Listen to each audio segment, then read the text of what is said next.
ಇರುವಂತ lorry driver ಈ lorry ಚಾಲಕ ಅರ್ಜುನನ ರಕ್ಷಣೆಗೆ ಎಷ್ಟು ಕಷ್ಟವನ್ನ ಪಡ್ತಾ ಇದ್ದಾರೆ. ರಿಪಬ್ಲಿಕರಣಕ್ಕೆ ಸಚಿವರಾದರೂ ಹೇಳಿದ್ದೇನು? ಲಾರಿ ಲೊಕೇಶನ್ ಪತ್ತೆ ಜಾಗದಲ್ಲಿ ರಿಪಬ್ಲಿಕರಣ ಕೂಡ ಇರುವಂತದ್ದು. ಈಗಾಗಲೇ ಶಾಸಕರು ಸಚಿವರು ಕೂಡ ಮೊಕಾಂ ಹೂಡಿದ್ದಾರೆ. ನಿಮ್ಮ ರಿಪಬ್ಲಿಕರಣ ಗ್ರೌಂಡ್ ರಿಪೋರ್ಟ್ ಕೊಡ್ತಾ ಇದೆ. ಜೊತೆಗೆ ರಿಪಬ್ಲಿಕರಣ ಜೊತೆ ಸಚಿವರು ಮಾತನಾಡಿದ್ದಾರೆ. ಬನ್ನಿ ಹಾಗಾದ್ರೆ ಸಚಿವರು ಏನು ಹೇಳಿದ್ದಾರೆ ಕೇಳೋಣ. ಎಸ್, ಈಗ ನಮಗೆ ಸಚಿವರು ತಿಳಿಸಿದಂತೆ ಆ ಒಂದು ಜಾಗಕ್ಕೆ ಕರೆದುಕೊಂಡು ಹೋಗುವಂಥ ಕೆಲಸವನ್ನು ಮಾಡ್ತಿದ್ದಾರೆ. ಈಗ ಸಚಿವರನ್ನು ಕೂಡ ನಾನು ಮಾತಾಡ್ತೀನಿ. ಸಚಿವರು ಈಗ ಅಲ್ಲಿ ಹೋಗಿ ಯಾವ ರೀತಿಯಾಗಿ ಹುಡುಕಾಟ ನಡೆಸ್ತಾ ಇದೆ ಅದನ್ನು ಎಕ್ಸ್ಪ್ಲೇನ್ ಮಾಡ್ತಾ ಹೋಗೋಣ. ನೀವು ಕೂಡ ನಾವು ಈಗ ಸುರತ್ ಕಲ್ಲಿಂದ NIT ಅಲ್ಲಿಂದ ನಾವು ಅದು ಏನು ಮಣ್ಣಡಿಲಿ ಏನಿದ್ರು ರೆಡಾರ್ ಅಂದೇಳಿ ನಾವು ಅದನ್ನು ತರಿಸಿ ಎಲ್ಲ ಕಡೆ ಪರಿಶೀಲನೆ ಮಾಡಿ ಈಗ ಅಲ್ಲಿ ನಿಮ್ಮವರು ಬೈಟ್ ತಗೊಳ್ತಾ ಇದ್ದಾರೆ. ಅದು ನೋಡೇ ಆಯಿತು. ಅದಕ್ಕೂ ಏನಾಗಿದೆ, ಮಳೆ ಜಾಸ್ತಿ ಇದರಿಂದ ಮಣ್ಣು ಮಿಕ್ಸ್ ಆದರೆ ಅದು ಗೊತ್ತಾಗೋದಿಲ್ಲ ಅಂತ ಹೇಳ್ತಾರೆ. ಆದರೂ ಪರಿಶೀಲನೆ ಮಾಡ್ತಾ ಇದ್ದಾರೆ. ಅದಕ್ಕಿಂತ ಹೆಚ್ಚು ಮತ್ತೆ ಏನು ಮಾಡಲಿಕ್ಕೆ ಆಗೋದಿಲ್ಲ. ಇಷ್ಟೆಲ್ಲ ನಾವು ಕಾರ್ಯಾಚರಣೆ ಮಾಡ್ತಾ ಇದ್ದೇವೆ. ಈ ಜಾಗದಲ್ಲೇ ಆ ಒಂದು ಟ್ರಕ್ ಇದೆ ಅಂತ ಮಾಹಿತಿಯನ್ನು ಅವರ ಸಂಬಂಧಿಕರೆಲ್ಲರೂ ಕೂಡ ಒಂದು ಮಾಹಿತಿಯನ್ನು ಕೊಡ್ತಾರೆ. ನೋಡಿ, ಈ ಜಾಗದಲ್ಲಿ ನಾವು ನಿಂತಿದ್ದೀವಿ ಸಚಿವರೇ. ಈಗ ಇಲ್ಲಿ ಯಾವ ರೀತಿಯಾಗಿ ಹುಡುಕಾಟ ನಡೀತಾ ಇದೆ ನೋಡಿ. ಇಲ್ಲಿ ನಾವು ಈಗ NIT ಸುರತ್ ಕಲ್ಲಿಂದ ರೆಡಾರ್ ಅದನ್ನು ತಂದು ಈಗಾಗಲೇ ಬೆಳಿಗ್ಗೆಯಿಂದ ಪರಿಶೀಲನೆ ಮಾಡಿದ್ದೇವೆ. ಎಲ್ಲ ಕಡೆ ಅಲ್ಲಿಂದ ಇಲ್ಲಿ ತನಕನೂ ಮಾಡಿದ್ದೇವೆ. ಒಂದು ಕಡೆ ಮಳೆ ಬೀಳ್ತಾ ಇದೆ, ಒಂದು ಕಡೆ ನೀರು ಹೋಗ್ತಾ ಇದೆ, ಒಂದು ಕಡೆ ಕಲ್ಲು ಮಣ್ಣು ಎಲ್ಲ ಮಿಕ್ಸ್ ಆಗಿ ಮರ ಎಲ್ಲ ಮಿಕ್ಸ್ ಆಗಿ ಬಂದ್ರಿಂದ ಅವರಿಗೂ ಅದು ಕರೆಕ್ಟಾಗಿ ನೋಡಲಿಕ್ಕೆ ಸಾಧ್ಯ ಇಲ್ಲ. ಆದರೂ ಪರಿಶೀಲನೆ ಮಾಡ್ತಾ ಇದ್ದಾರೆ. ನಮಗೆ ಇವತ್ತಂತೂ ಗೊತ್ತಾಗಿ ಆಗ್ತದೆ. ಆದರೆ ಹೇಳಲಿಕ್ಕೆ ಸುಲಭ. ನಾವು ಒಂದು ದಿನಲ್ಲಿ ಮಾಡ್ಬೋದು, ಅರ್ಧ ದಿನಲ್ಲಿ ಮಾಡ್ಬೋದು ಅಂದೇಳಿ ನೀವು ಮೇಲೆ ಬಂದು ನೀವೇ ಪರಿಶೀಲನೆ ಮಾಡೋದ್ರಿಂದ ನಮಗೂ ಸ್ವಲ್ಪ ಈಗ ಕೇಳುವವರಿಗೆ ಹೇಳುವವರಿಗೆ ನೀವು ಮುಡಿಸುವಂಥ ಕೆಲಸ ಮಾಡ್ತೀರಿ ಅಂದೇಳಿ ನಮಗೆ ವಿಶ್ವಾಸ. ಹಾಗಾಗಿ ನಿಮಗೆ ಧನ್ಯವಾದ ಹೇಳ್ತೀನಿ. ದಯವಿಟ್ಟು ನಾವು ಕಾರ್ಯಾಚರಣೆ 5 ದಿನದಲ್ಲಿ 3 ದಿವಸ ನಾನು ಇಲ್ಲೇ ಇದ್ದೆ. ಶಾಸಕರಂತೂ 5 ದಿವಸನೂ ಇಲ್ಲೇ ಇದ್ದಾರೆ, ಎಲ್ಲೂ ಹೋಗಲಿಲ್ಲ ಅವರು. ಮತ್ತೆ ಸಚಿವರೇ ಹೇಳಿದಂತೆ ನೋಡಿ, ಈಗ ನಾನು ಜಾಗವನ್ನು ತೋರಿಸ್ತೀನಿ ನೋಡಿ. ಇದೆಲ್ಲವೂ ಕೂಡ ಆ ಗುಡ್ಡ ಕುಸಿದ ಸಂದರ್ಭದಲ್ಲಿ ಈಗ ನಾವು ನಿಂತಿರುವಂಥದ್ದು ರಾಷ್ಟ್ರೀಯ ಹೆದ್ದಾರಿಯ ಒಂದು ಭಾಗ, ಒಂದು ಒನ್ ವೇ ಅಂತ ಏನು ಕರಿತೀವಿ. ಈ ಒಂದು ಒನ್ ವೇ ಇದೆ ನೋಡಿ. ಅಲ್ಲಿ ಎಷ್ಟು ದೊಡ್ಡ ಬಂಡೆ ಬಿದ್ದಿದೆ. ಆ ಒಂದು ಬಂಡೆಯನ್ನು ಕೂಡ ತೋರಿಸುವಂಥ ಕೆಲಸವನ್ನು ಮಾಡ್ತಾ ಇದ್ದೀವಿ ನೋಡಿ. ಇದೆಲ್ಲವೂ ಕೂಡ ಬಂಡೆ ಕಲ್ಲುಗಳು ನೋಡಿ. ಇಲ್ಲಿಂದ ಬಿದ್ದು ಇದೇ ಜಾಗದಲ್ಲಿ ಆ ಒಂದು ಟ್ರಕ್ ಇದೆ ಅಂತೇಳಿ ಇದರ ಲೊಕೇಶನ್ ಇದೇ ಒಂದು ಜಾಗದಲ್ಲಿ ಈಗ ತೋರಿಸ್ತಾ ಇರುವಂಥದ್ದು. ಈ ಜಾಗದಲ್ಲಿ ಪ್ರಮುಖವಾಗಿ ಎಲ್ಲರೂ ಕೂಡ ನೋಡಿ, ಶಾಸಕರಿದ್ದಾರೆ, ಸಚಿವರಿದ್ದಾರೆ, ಎಲ್ಲರೂ ಕೂಡ ಬಂದು ಇಲ್ಲಿ ಒಂದಷ್ಟು ಹುಡುಕಾಟವನ್ನು ನಡೆಸುವಂಥ ಕೆಲಸವನ್ನು ಮಾಡ್ತಾರೆ. ರಕ್ಷಣಾ ಕಾರ್ಯಾಚರಣೆ ಮತ್ತು ಶೋಧ ಕಾರ್ಯಾಚರಣೆ ಕೂಡ ನಡೀತಾ ಇರುವಂಥದ್ದು. ಈಗ ಶಾಸಕರಿದ್ದಾರೆ, ಅವ್ರನ್ನ ಮಾತಾಡ್ತೀನಿ. ಸತೀಶ್ ಅವರೇ, ನಿಮ್ಮ ಅಂದಾಜಿನ ಪ್ರಕಾರ ಈ ಟ್ರಕ್ ಇಲ್ಲೇ ಇರಬಹುದು ಅಂತ ಅನಿಸ್ತಾ ಇದೆಯಾ? ನನಗೆ ಇಲ್ಲಿ ಡೌಟ್ ಕಾಣ್ತದೆ. ಯಾಕಂತ ಹೇಳಿದ್ರೆ ಇದು ಮೇಲಿನ ಪೋರ್ಷನ್, ಇಲ್ಲಿ ಪಾರ್ಕಿಂಗ್ ಇದ್ದು ಇಲ್ಲಿ ಪಾರ್ಕಿಂಗ್ ಮಾಡಿದ್ರೆ ಇಲ್ಲಿ ಇರಬಹುದು, ಇಲ್ದಿದ್ರೆ ಆ ಸೈಡ್ ಇರಬಹುದು ಅಂತ ಕಾಣ್ತದೆ. ಆದರೆ ಇಲ್ಲಿ ನಾವು ಡಿಟೆಕ್ಟರ್ ತಂದಿದ್ದೇವಲ್ಲ, ಏನು ನಾವು ರಡಾರ್ ಅನ್ನು ತಂದಿದ್ದೇವೆ NIT ಇಂದ. ಆ NIT ಮೂಲಕ ಇದನ್ನು ತಪಾಸಣೆ ಆದ ನಂತರ ಏನಾಗಿದೆ, ವಾಟರ್ ಸಿಪೇಜ್ ಇದೆ. Because of water seepage they are not getting the pic. ಇದನ್ನು ಮತ್ತೊಂದು ಸಲ ಅವರು ಫೈಂಡ್ ಔಟ್ ಮಾಡ್ತಾರೆ ಸ್ವಲ್ಪ ನೀರು ಇಳಿದ ಮೇಲೆ. And definitely we will find out some source. ಏನು ಎಫರ್ಟ್ಸ್ ಹಾಕಬೇಕು ನಾವು ಅಷ್ಟು ಎಫರ್ಟ್ಸ್ ಹಾಕ್ತಾ ಇದ್ದಾರೆ ನಮ್ಮ ಸಚಿವರು, ನಾವು, ಜಿಲ್ಲಾಧಿಕಾರಿಗಳು, ಕಂದಾಯ ಇಲಾಖೆಯವರು, ಪೊಲೀಸ್ ಇಲಾಖೆಯವರು ಭಾಳಷ್ಟು ಪ್ರಯತ್ನ ನಡೆಸಿದ್ದೇವೆ.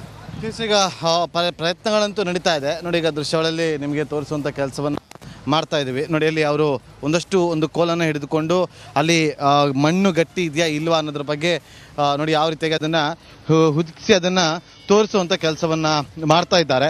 ನಾನೀಗ ಆ ಒಂದು ಜಾಗದಲ್ಲಿ ನಿಂತಿದ್ದೀನಿ ನೋಡಿ. ಈ ರೀತಿಯಾಗಿ ಅದನ್ನು ಒಳಗಡೆ ಡಿಗ್ ಮಾಡಿ ನೋಡುವಂಥ ಕೆಲಸಗಳಾಗ್ತಾ ಇದೆ. ಕಂಪ್ಲೀಟ್ ಆಗಿ ಹುಡುಕಾಡುವಂಥ ಕೆಲಸಕ್ಕೆ ಈಗ ಮುಂದಾಗ್ತಾ ಇರುವಂಥದ್ದು ನೋಡಿ. ಜಾಗದಲ್ಲಿ ನಾನು ನಿಂತಿದ್ದೀನಿ. ಆ ಒಂದು ಬಂಡೆ ನೋಡಿ ಇಲ್ಲಿ ಬಿದ್ದಿರುವಂಥ ದೃಶ್ಯವನ್ನು ಕೂಡ ಗಮನಿಸ್ತಾ ಇದ್ದೀವಿ ನೋಡಿ. ಇದು ದೊಡ್ಡ ಬಂಡೆಕಲ್ಲಿದು. ಈಗ ನಾವಿಲ್ಲಿ ನೋಡ್ತಾ ಇದ್ವಿ, ಇದು ದೊಡ್ಡ ಬಂಡೆಕಲ್ಲಿದೆ. ದೊಡ್ಡ ಬಂಡೆಕಲ್ಲು ಇರುವಂಥದ್ದನ್ನು ಕೂಡ ನಾವಿಲ್ಲಿ ಗಮನಿಸ್ತಾ ಇದ್ವಿ. ಅದೇ ರೀತಿಯಾಗಿ ನೋಡಿ, ಅಲ್ಲಿ ಕಂಬ ಕಾಣಿಸ್ತಾ ಇದೆ ನಮಗೆ. ಹೈಟೆನ್ಷನ್ ಕಂಬ ಕೂಡ ಅಲ್ಲಿ ಕಾಣಿಸ್ತಾ ಇದೆ. ಒಟ್ಟಾರೆಯಾಗಿ ಹೇಳಬೇಕು ಅಂತಂದ್ರೆ ಇಲ್ಲಿ ಕಾರ್ಯಾಚರಣೆಯನ್ನ ಮುಂದುವರಿಸಿದ್ದಾರೆ.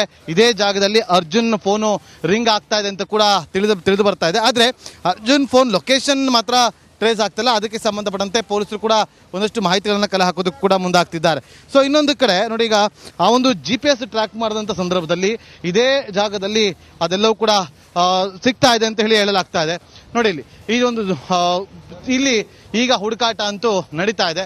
ಆದಷ್ಟು ಬೇಗ ಅರ್ಜುನ್ ಸಿಗ್ಲಿ, ಬದುಕಿ ಬರಲಿ ಅಂತೇಳಿ ಎಲ್ಲರೂ ಕೂಡ ಆಶಿಸ್ತಾ ಇದ್ದಾರೆ. ನಾವು ಕೂಡ ಅದನ್ನೇ ಆಶಿಸ್ತೀವಿ. ಕ್ಯಾಮ್ರಾ ಪರ್ಸನ್ ರಾಕೇಶ್ ಜೊತೆ ನಾಗೇಂದ್ರ ಬಾಬು, ರಿಪಬ್ಲಿಕ್ ಕನ್ನಡ, ಉತ್ತರ ಕನ್ನಡ ಜಿಲ್ಲೆ. ನೋಡಿ, ಇಷ್ಟು ಮಾತ್ರವಲ್ಲ, ಈ ನದಿ ಆರ್ಭಟಕ್ಕೆ ಉಳುವರೆ ಗ್ರಾಮ ಸರ್ವನಾಶವಾಗಿದೆ. ಈ ಗ್ರಾಮಸ್ಥರಿಗೆ ಪರಿಹಾರ ಕೊಡಿಸಿದೆ ನಿಮ್ಮ ರಿಪಬ್ಲಿಕ್ ಕನ್ನಡ. ಸೂರನ್ನ ಕಳೆದುಕೊಂಡವರಿಗೆ ಚೆಕ್ ವಿತರಣೆ ಆಗಿದೆ. ಇದು ರಿಪಬ್ಲಿಕ್ ಕನ್ನಡದ ಬಿಗ್ ಮೆಗಾ ಇಂಪ್ಯಾಕ್ಟ್. ಕೊಟ್ಟ ಮಾತಿನಂತೆ ನಡ್ಕೊಂಡಿದ್ದಾರೆ ಸಚಿವರು ಹಾಗೆ ಶಾಸಕರು. ಉಳುವರೆ ಗ್ರಾಮಕ್ಕೆ ಬಂದು ಚೆಕ್ ಅನ್ನ ವಿತರಣೆ ಮಾಡಿದ್ದಾರೆ ಸಚಿವರು. 27 ಕುಟುಂಬಕ್ಕೆ ತಲಾ 25,000 ರೂಪಾಯಿ ಚೆಕ್ ಅನ್ನ ವಿತರಿಸಿದ್ದಾರೆ. ನೋಡಿ, ರಿಪಬ್ಲಿಕ್ ಕನ್ನಡ ಗ್ರೌಂಡ್ ರಿಪೋರ್ಟ್ ಮಾಡ್ತು, ಸಮಸ್ಯೆಯನ್ನ ಸರ್ಕಾರದ ಗಮನಕ್ಕೆ ತಂತು. ಜೊತೆಗೆ ಸಚಿವರು ಹಾಗೆ ಶಾಸಕರು ಕೂಡ ರಿಪಬ್ಲಿಕ್ ಕನ್ನಡ ಜೊತೆ ಕೈ ಜೋಡಿಸಿದ್ರು. ಪರಿಹಾರದ ಚೆಕ್ ಅನ್ನ ಕೊಟ್ಟಿದ್ದಾರೆ. ನೀವು ಕೂಡ ಗಮನಿಸ್ತಾ ಇರಬಹುದು. ಶಾಸಕರು ಹಾಗೆ ಸಚಿವರು ಟೋಟಲ್ 27 ಕುಟುಂಬಕ್ಕೆ ತಲಾ 25,000 ರೂಪಾಯಿ ಚೆಕ್ ಅನ್ನ ಕೊಟ್ಟಿದ್ದಾರೆ. ಇದೆಲ್ಲವೂ ಕೂಡ ನೆರೆ ಸಂತ್ರಸ್ತರಿಗೆ ಚೆಕ್ ವಿತರಣೆ ಕಾರ್ಯ ನಡೀತಾ ಇರುವಂಥದ್ದು. ಆ ಬಗ್ಗೆ ಗಮನಿಸ್ತಾ ಇರ್ಬೋದು ನೀವು. ಇದು ಗ್ರಾಮಸ್ಥರಿಗೆ ಸಿಕ್ಕಿರುವಂಥ ಪರಿಹಾರ. ನಿಮ್ಮ ರಿಪಬ್ಲಿಕ್ ಕನ್ನಡ ಗ್ರೌಂಡ್ ರಿಪೋರ್ಟ್ ಕೂಡ ಮಾಡ್ತಾ ಇದೆ. ಜೊತೆಗೆ ಈಗಾಗಲೇ ಸಚಿವರು ಹಾಗೆ ಶಾಸಕರು ಅಷ್ಟೇ ಸ್ಪಂದನೆಯನ್ನು ವ್ಯಕ್ತಪಡಿಸಿದ್ದಾರೆ. ರಿಪಬ್ಲಿಕ್ ಕನ್ನಡ ಟೀಮ್ ಇಲ್ಲಿ ನಿರಂತರವಾಗಿ ವರದಿಯನ್ನು ಮಾಡ್ತಾ ಬರ್ತಾ ಇದೆ. ಇಲ್ಲಿನ ಸಮಸ್ಯೆ ನಿಮ್ಮ ಗಮನಕ್ಕೂ ಕೂಡ ತರುವಂಥ ಕೆಲಸವನ್ನು ಮಾಡಿದ್ವಿ. ಏನು ಹೇಳೋದಕ್ಕೆ ಬಯಸ್ತೀವಿ ರಿಪಬ್ಲಿಕ್ ಕನ್ನಡ ತಂಡದ ವರದಿ? ನಿಮ್ಮ ರಿಪಬ್ಲಿಕ್ ಕನ್ನಡ ಟೀಮ್ ಒಳ್ಳೆ ವರ್ಕ್ ಮಾಡ್ತಾ ಇದೆ. 5 ದಿವಸದಿಂದ ಹಗಲು ರಾತ್ರಿ 24 ಗಂಟೆ ಸಾಮಾನ್ಯ ಜನರ ಪರವಾಗಿ, ಬಡವರ ಪರವಾಗಿ ಕೆಲಸ ಮಾಡ್ತಾ ಇದ್ರಿ. ಇಷ್ಟು ಬೇಗ ಆಗಲಿಕ್ಕೆ ಇಷ್ಟೆಲ್ಲ ನಮ್ಮ ಕಣ್ಣನ್ನು, ಸರ್ಕಾರದ ಕಣ್ಣನ್ನು ತೆರೀಲಿಕ್ಕೆ ನೀವು ಕಾರಣ ಆಗಿದ್ರಿ. ಅದಕ್ಕಾಗಿ ನಿಮಗೆ ನಾವು ಅಭಿನಂದಿಸ್ತೇವೆ. Thank you sir, thank you. ಪ್ರತಿ ತಲಾ ಮೃತರಿಗೆ 5 ಲಕ್ಷ ರೂಪಾಯಿ ಈಗ ಪರಿಹಾರವನ್ನು ಲೈವ್ನಲ್ಲಿ ಕೊಡ್ತಾ ಇರುವಂಥ ದೃಶ್ಯವನ್ನು ಗಮನಿಸ್ತಾ ಇದ್ದೀವಿ. ಇದು ಅವಂತಿಕಾ ಅವರ ತಂದೆ ಇದನ್ನು ಪಡೆದುಕೊಳ್ತಿದ್ದಾರೆ.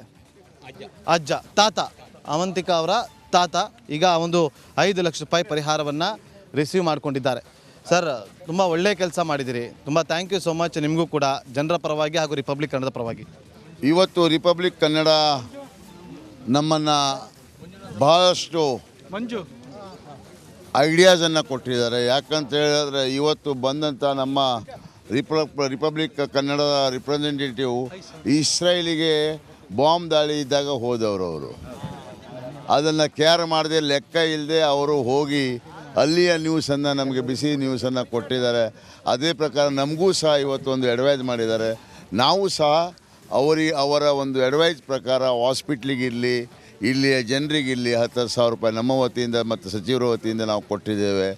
ಅದನ್ನು ಬಿಟ್ಟು ಪ್ರತಿ ಮನೆಗೂ ನಾವು 5 ಲಕ್ಷವನ್ನು ಪ್ರತಿ ಡೆತ್ ಕೇಸಿಗೆ 5 ಲಕ್ಷ ಕೊಟ್ಟಿದ್ದೇವೆ. ಮತ್ತು ಪ್ರತಿ ಮನೆ ಸಂಪೂರ್ಣ ಹೋದಲ್ಲಿ 120 ಈಗ ಕೊಡ್ತಾ ಇದ್ದೇವೆ. 380 ತದನಂತರ ಕೊಡ್ತೇವೆ. ಮತ್ತು ಅದಲ್ಲದೆ ಮತ್ತೊಂದು ಅರ್ಜೆಂಟ್ ಬಟ್ಟೆ ತಗೊಳ್ಳಿಕ್ಕೆ ಸರ್ಕಾರ 5,000 ರೂಪಾಯಿ ಪ್ರತಿಯೊಬ್ಬರಿಗೂ ಎಲ್ಲ 25 ಕುಟುಂಬ. ಇವತ್ತು ಮಂಜುನಾಥ್ ಹನುಮಂತ್ ಗೌಡ 25 ಕುಟುಂಬಕ್ಕೆ ಮಂಜುನಾಥ್ ಅವ್ರಿಗೆ ಬಟ್ಟೆ ತಗೋಪ್ಪ. ನೋಡಿ, ಇವರ ತಾಯಿ ಇನ್ನೂ ಕೂಡ ಪತ್ತೆ ಆಗಿಲ್ಲ. ಅವರನ್ನು ಹುಡುಕಿಸುವಂಥ ಕೆಲಸವನ್ನು ಮಾಡ್ತೀವಿ ಅಂತೇಳಿ ಭರವಸೆ ಕೊಟ್ಟಿದ್ದಾರೆ. ಎಸ್, ನೋಡಿ, ರಿಪಬ್ಲಿಕ್ ಕನ್ನಡ ಮಾಡಿದಂಥ ಒಂದು ವರದಿ ಫಲಶ್ರುತಿ ಇದು. ಆನ್ ಸ್ಪಾಟ್ಗೆ ಸಚಿವರು, ಶಾಸಕರು ಆಗಮಿಸಿ ಚೆಕ್ಕನ್ನು 15 ಲಕ್ಷ ರೂಪಾಯಿ ಪ್ಯಾಕೇಜನ್ನು ಕೊಡ್ತಾ ಇದ್ದಾರೆ. ಒಬ್ಬ ಪತ್ರಕರ್ತನಿಗೆ, ಒಂದು ಮಾಧ್ಯಮಕ್ಕೆ ಇದಕ್ಕಿಂತ ಬೇರೆ ಖುಷಿ ವಿಚಾರ ಯಾವುದು ಕೂಡ ಇರೋದಿಲ್ಲ.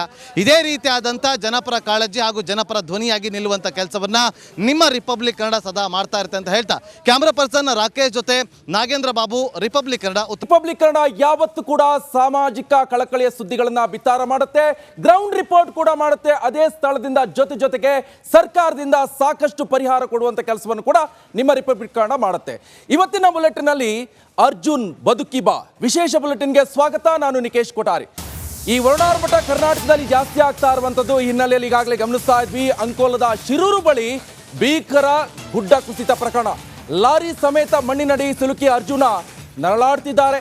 ಕೇರಳ ಮೂಲದ ಚಾಲಕ ಅರ್ಜುನ್ ರಕ್ಷಣೆಗೆ ಸಾಹಸ ಕೂಡ ಮಾಡ್ತಾ ಇದ್ದಾರೆ. ಸ್ಥಳದಲ್ಲಿ ಶಾಸಕರು ಹಾಗೆ ಸಚಿವರು, ಅಧಿಕಾರಿಗಳು ಕೂಡ ಮೊಕ ಮೂಡಿದ್ದಾರೆ. ಘಟನಾ ಸ್ಥಳದಲ್ಲಿ ನಿಮ್ಮ ರಿಪಬ್ಲಿಕ್ ಕನ್ನಡ ಗ್ರೌಂಡ್ ರಿಪೋರ್ಟ್ ಅನ್ನ ಮಾಡ್ತಾ ಇದೆ. ರಿಪಬ್ಲಿಕ್ ನಲ್ಲಿ ಶೋಧ ಕಾರ್ಯದ ಕ್ಷಣ ಕ್ಷಣದ ಮಾಹಿತಿಯನ್ನ ಗ್ರೌಂಡ್ ರಿಪೋರ್ಟ್ ಮೂಲಕ ಕೊಡ್ತಾ ಇದ್ವಿ. ನೇರವಾಗಿ ಅಂಕೋಲದ ಶಿರೂರು ಭಾಗದಲ್ಲಿ ಈ ಗುಡ್ಡ ಕುಸಿತ ಪ್ರಕರಣ ಕುರಿತಂತೆ ಮೆಗಾ ಅಪ್ಡೇಟ್ ಇದು. ಕೇರಳ ಮೂಲದ ಚಾಲಕ ಅರ್ಜುನ್ ರಕ್ಷಣೆಗೆ ಹರಸಾಹಸವನ್ನ ಪಡ್ತಾ ಇದ್ದಾರೆ. ಸೊ ಕ್ಷಣ ಕ್ಷಣದ ಅಪ್ಡೇಟ್ಸ್, ಅಲ್ಲಿ ಏನ್ ಆಗ್ತಾ ಇದೆ ಎಲ್ಲವನ್ನು ಕೂಡ ನೇರ ದೃಶ್ಯಾವಳಿಯಲ್ಲಿ ನೀವು ನೋಡ್ತಾ ಇದ್ದೀರಾ. ಹೇಳ್ತಾ ಇದ್ದೆ, ಈಗ ಗುಡ್ಡ ಕುಸಿತ ಇದೆಯಲ್ಲ, ಇದು ಎಲ್ಲಿ 2 ಜಾಗ ಇದೆ ನೋಡಿ. ಇದೊಂದು ರಸ್ತೆನ ಈಗ ಆಲ್ಮೋಸ್ಟ್ ಕ್ಲಿಯರ್ ಮಾಡಿದ್ದಾರೆ. ನಮ್ಮ ಕ್ಯಾಮ್ರಾಮನ್ ತೋರಿಸುವಂಥ ಕೆಲಸವನ್ನ ಮಾಡ್ತಾರೆ. ಈಗ ನಮ್ಮ ಕ್ಯಾಮ್ರಾಮನ್ ನಿಂತಿರುವಂಥ ಆ ಬದಿಯಲ್ಲಿ ಈಗ ಏನು ಆ ಕಡೆ ದೃಶ್ಯವನ್ನು ತೋರಿಸುವಂಥ ಕೆಲಸವನ್ನ ಮಾಡ್ತಾರೆ ನೋಡಿ. ಅಲ್ಲಿ ಟ್ರಕ್ ಇರುವಂಥದ್ದು, ಆ ಭಾಗದಲ್ಲೇ ಟ್ರಕ್ ಇದೆ ಅಂತ ಕೂಡ ಹೇಳಲಾಗ್ತಾ ಇದೆ. ಆ ಟ್ರಕ್ಕಿನ ಜಾಗ GPS ಅಲ್ಲೇ ಪತ್ತೆ ಆಗ್ತಾ ಇರೋದು. ಹಾಗಾಗಿ ಆ ಜಾಗದಲ್ಲಿ ಹುಡುಕಾಡುವಂಥ ಕೆಲಸಗಳಾಗ್ತಾ ಇದೆ. ಸೊ ಈಗ ನಾನೀಗ ನಿಂತಿದ್ದೀನಿ, ಈ ಒಂದು ಜಾಗದಲ್ಲಿ ಮಣ್ಣನ್ನು ಕ್ಲಿಯರ್ ಮಾಡುವಂಥ ಕೆಲಸ ಆಗಿದೆ. ಸೊ ಶಾಸಕರಿದ್ದಾರೆ, ಶಾಸಕರು ಸತೀಶ್ ಅವರು ಇದ್ದಾರೆ, ಅವ್ರನ್ನ ಮಾತನಾಡಿಸುವಂಥ ಕೆಲಸವನ್ನ ಮಾಡ್ತೀನಿ ನೋಡಿ. ಅಲ್ಲಿ ನಮ್ಮ ಕ್ಯಾಮ್ರಾಮನ್ ಏನು ನಿಂತಿದ್ದಾನೆ ಜಯಪ್ರಕಾಶ್ ಶೆಟ್ಟಿ, ಅದೇ ಜಾಗದಲ್ಲಿ ಆ ಟ್ರಕ್ ಇರುವಂಥದ್ದು. ಅಂದರೆ ಆ ಮಣ್ಣನ್ನು ತೆಗೆಯೋದು ಅಷ್ಟು ಸುಲಭದ ವಿಚಾರ ಅಲ್ಲ. ಯಾಕೆಂದರೆ 2-3 ದಿನಗಳ ಕಾಲ ಬೇಕಾಗುತ್ತೆ. ದೊಡ್ಡ ದೊಡ್ಡ ಬಂಡೆಗಳಿದೆ, ಆ ಬಂಡೆಗಳನ್ನು ಅಲ್ಲಿಂದ ತೆಗೆಯುವಂಥ ಕಾರ್ಯಾಚರಣೆ ಏನಿದೆಯಲ್ಲ, ಆ ಕಾರ್ಯಾಚರಣೆ ಇನ್ನು 2-3 ದಿನ ಬೇಕಾಗುತ್ತೆ ನೋಡಿ. ಈ ಒಂದು ಜಾಗದಲ್ಲಿದ್ದಂಥ ಮಣ್ಣನ್ನು ತೆರವುಗೊಳಿಸೋದಕ್ಕೆ 4 ದಿನ ಟೈಮನ್ನು ತೆಗೆದುಕೊಂಡಿದ್ರು. ಈಗ ಆ ಭಾಗದಲ್ಲಿ ಟ್ರಕ್ ಇದೆ ಅಂತ ಹೇಳಲಾಗ್ತದೆ. ಎದುರು ಬದಿಯಲ್ಲಿ ನಮ್ಮ ಕ್ಯಾಮ್ರಾಮನ್ ಏನು ಈಗ ತೋರಿಸ್ತಾ ಇದ್ದ ದೃಶ್ಯಾವಳಿಯಲ್ಲಿ ಆ ಜಾಗದಲ್ಲಿ ಇರುವಂಥದ್ದು ಟ್ರಕ್. ಹಾಗಾಗಿ ಅಲ್ಲಿ ಮಣ್ಣನ್ನು ತೆಗಿತಾ ಬರ್ತಾರೆ. ಇಲ್ಲೇ ತೆರವುಗೊಳಿಸಿದ್ರೆ ಮತ್ತಷ್ಟು ಗುಡ್ಡ ಕುಸಿಯುವಂಥ ಭೀತಿ ಇದೆ. ಯಾಕೆಂದರೆ ಇದೊಂದು ರೀತಿಯಲ್ಲಿ ತಡೆಗೋಡೆ ಅಂತಿದೆ ನೋಡಿ. ನಮ್ಮ ಕ್ಯಾಮ್ರಾಮನ್ ಹಿಂಬದಿ ತೋರಿಸ್ತಾ ನೋಡಿ, ಹೈಟೆನ್ಷನ್ ಕಂಬ ಕೂಡ ಬಿದ್ದಿರುವಂಥ ದೃಶ್ಯವನ್ನು ಕೂಡ ಅಲ್ಲಿ ನಮ್ಮ ಕ್ಯಾಮ್ರಾಮನ್ ತೋರಿಸುವಂಥ ಕೆಲಸವನ್ನ ಮಾಡಿದ್ದಾರೆ. ಆ ಜಾಗದಲ್ಲಿ ಬಿರುಕು ಬಿಟ್ಟಿದ್ದು